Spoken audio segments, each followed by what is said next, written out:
Let's also take you to some breaking news. It seems that India is close to an agreement with G7 nations over sharing research on critical materials and their development.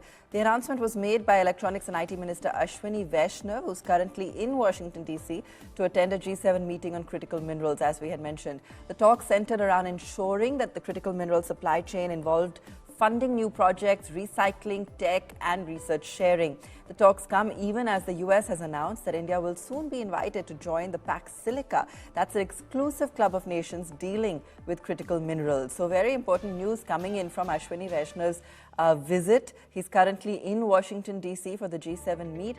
And remember that they're now looking at a deal with India, talking about sharing research on critical materials and their development. This announcement coming in from the minister himself. The talk says that he was there for centering around ensuring that the critical mineral supply chain involved funding new projects, recycling, tech, research sharing.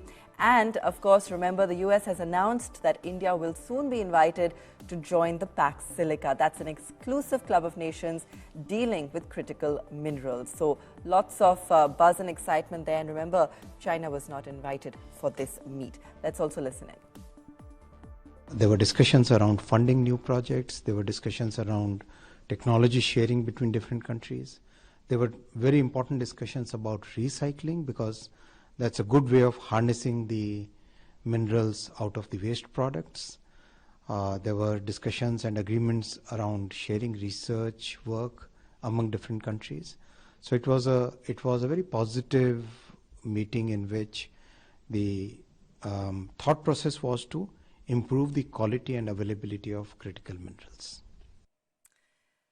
Okay, Dharmesh, must get a view from you on this, given all of the traction that we've anyway seen on the metal counters in light with global prices as well as investment demand. Now we've got a critical mineral agreement coming in as well.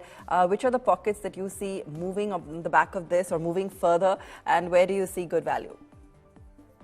Yeah, well, we definitely need this kind of an agreement because we need both critical mineral as well as the technology to develop these minerals. So the pocket for India which will benefit most would be the recyclers, and there I think the two companies are out there. One is Gravita India and Gen Resources. So these two companies are already into recycling phase of lead, copper and aluminium, with critical mineral coming into play, and if technology transfer is given to us, so they would be the immediate beneficiaries. Metals as a whole is doing very well. So that traction is likely to continue, and to our mind, the topics out there are like Hindalco, Vedanta, and JSW Steel. Just to put a point in place for budget this time around, it will be all about PLIs and incentives. So keep an eye on the sectors wherever there is an opportunity for a production-linked incentive scheme of PLIs. That would be the mantra for all the flavor of the budget this time around. All right, good point there. If you like the video, do like, comment, share and subscribe.